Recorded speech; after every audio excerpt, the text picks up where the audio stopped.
All right, so you should already have written down this problem. We're now going to take a look at how to approach it. And actually, I'm going to show you a method for approaching this that combines the work we've done the previous 2 lessons. 2 lessons ago, we dealt just with percents. Yesterday, we dealt with proportions. Today, I'm going to combine those 2. All right, so the way that we do that is we go back to the idea of what 70% is. Remember, 70% means 70 out of 100. Hence, percent, per 100. And so, we've talked about writing 70% as a decimal, 0.7. I can also write it as a fraction, 70 over 100. That is just 70%. The cool thing about being able to write my percent as a fraction is that I can now set up a proportion here. In this case, we know it lands on the buttered side 28 times. That 28 is the 70%. That means that since the 28 is the 70%, it should be on the same level as the 70. So I'm going to do 28 over, well, that's what we don't know. We don't know what the total number of times that it was dropped was. It is X then. You could call it something else too. You could call it D, you could call it N, you could call it banana for all I care, although that might be a bit more writing than we need to make. But by setting up the problem this way, we now can just use the rules and the work that we know with proportions in order to solve it. So now that we've written the proportion, go ahead and solve it on your own first, and then we'll come back together and check and make sure you got it.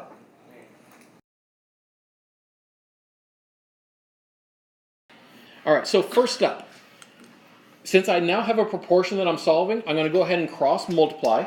And it doesn't matter which way you multiply first, remember. I'm going to go ahead and do the x times the 70 first. So that gives me 70x. Okay, equals. Now I'm going to go ahead and multiply the other way. And so 28 times 100, you shouldn't need a calculator for that, I hope. Because if I multiply any number by 100, it just means put 2 zeros on the end of it. All right. Now, remember as we do these, the big thing with solving a proportion is I cannot get rid of the equal sign. When we cross multiply, we get rid of the fractions. All right, and then last step, we got to solve it for x. So that means, in this case, dividing both sides by 70. So we divide both sides by 70, and we get x equals 40. And so it was dropped 40 times then.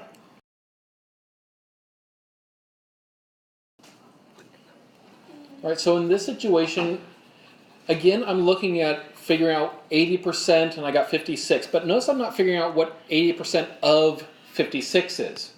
If it were, I could just do the 0.8 times 56. But that's not what we're doing. And so that tells me I'm going to go ahead and set it up like that proportion as a way to be able to help visualize what's going on. And so then I know I'm going to have 80%. So the first thing I always put down is the 80%, which is 80 out of 100.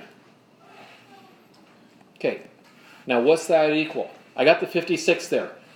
On the left side here, is my 56 going to go on the top, or is it going to go on the bottom? Bottom. I heard different answers there. The way that we know is, notice that here when I'm looking at the 80 over 100, the 80 is like what part we're looking at, and the 100 is the total.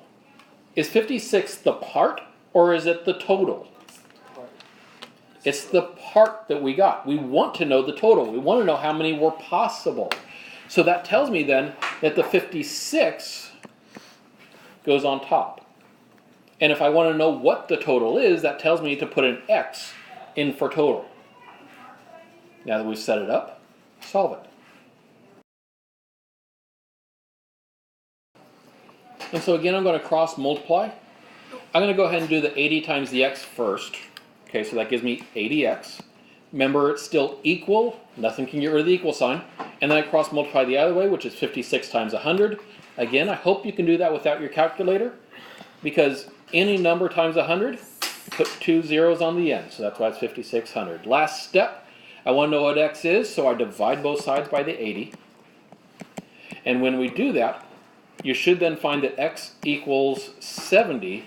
So there were 70 points possible originally on this quiz.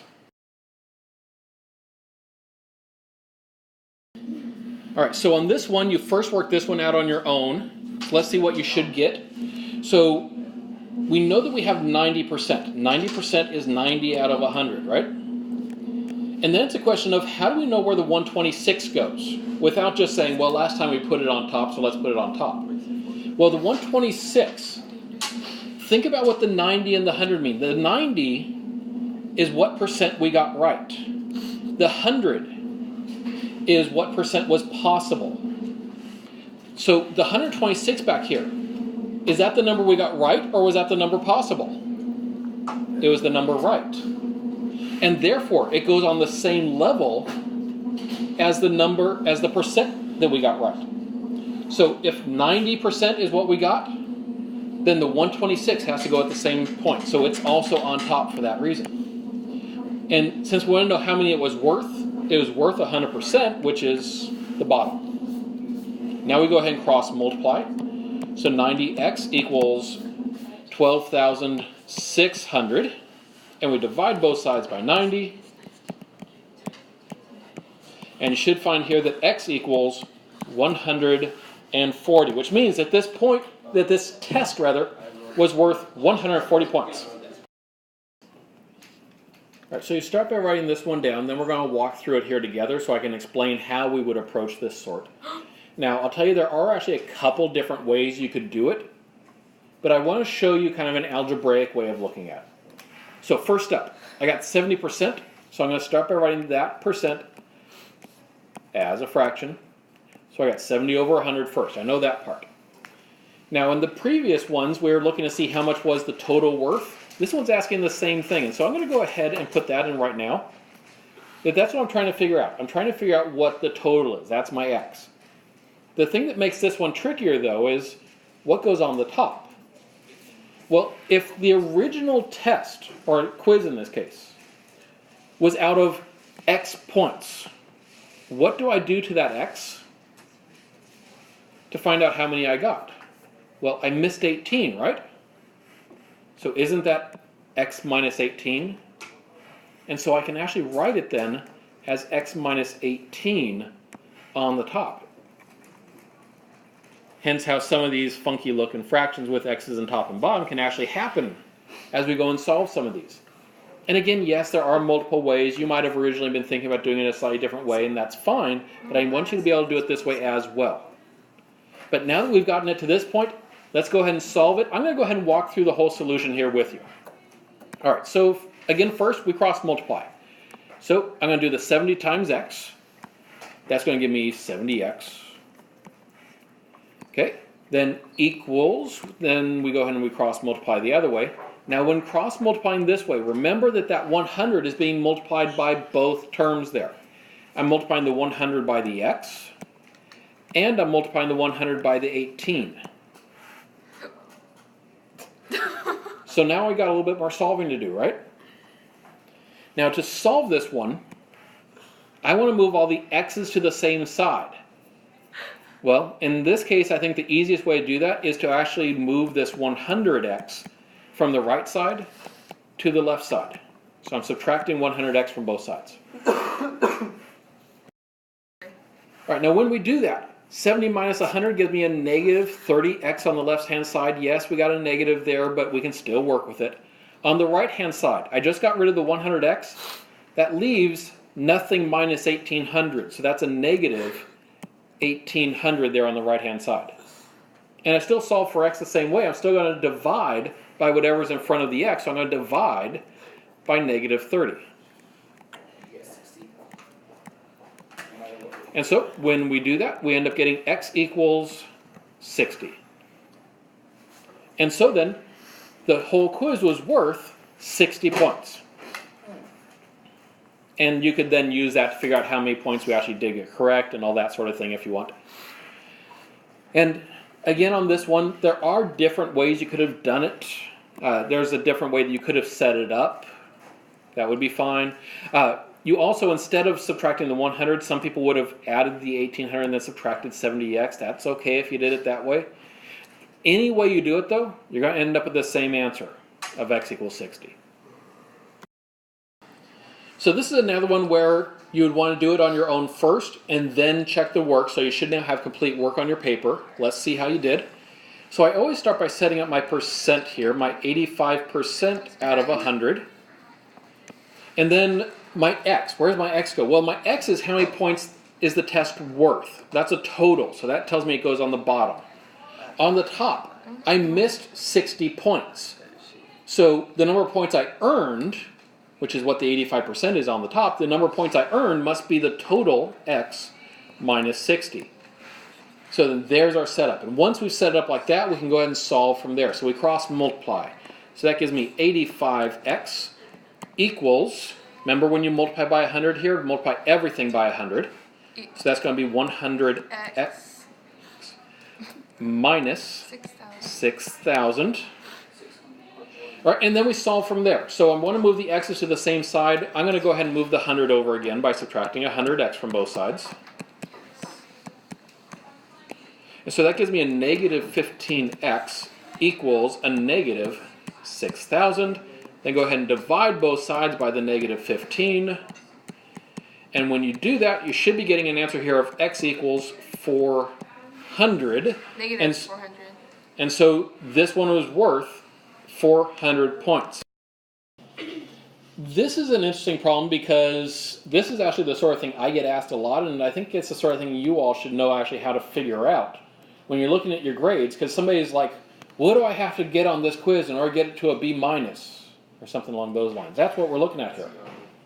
And so, let's see how we go about setting this up. First thing is I'm going to set up my percent, the same way that I always have. So it's an 80% average, so that's 80 over 100.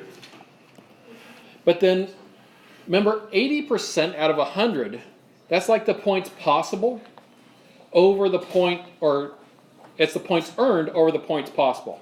Got to say that right.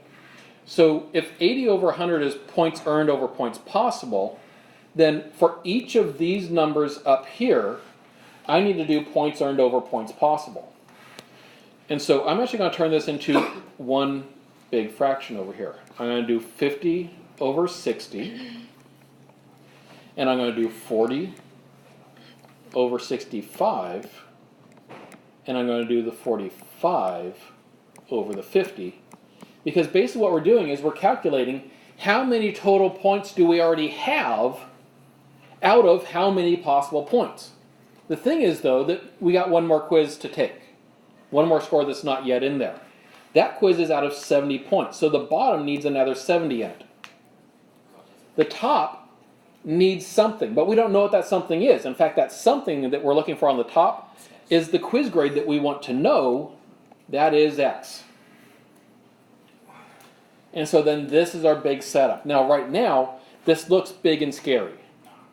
But the nice part about math is, a nice general rule is if you see something that looks kind of scary, break it down into something that looks more typical. Make it look like something you're more used to. In this case, that means let's go ahead and do the addition on the top and on the bottom on that first fraction. So on that first fraction, I'm going to do 50 plus 40 plus 45. So 50 plus 40 is 90, plus 45 is 135. But it's still plus x because there was no way I could get rid of the x there. There's nothing it can combine with or go away, at least not yet. And on the bottom, I got to add all four of those up. So 60 plus 65 is 125. 125 plus 50 is 175. And 175 plus 70 is 245. So it's going to be over 245 there.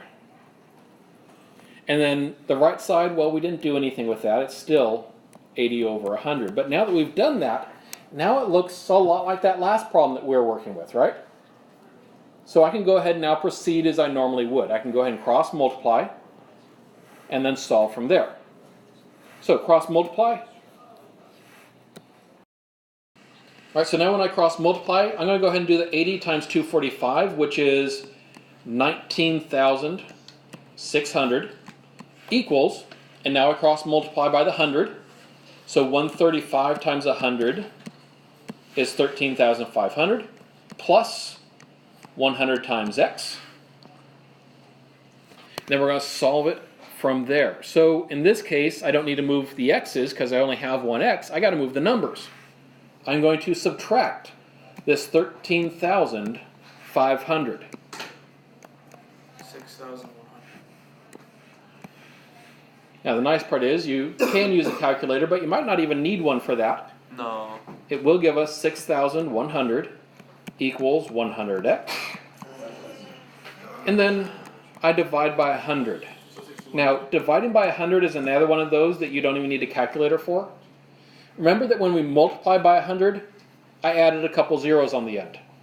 If I divide by 100, I take off a couple zeros. And so 6,100 becomes 61. And so in this case, the person needs 61 points on that last quiz in order to reach the desired goal of 80% average.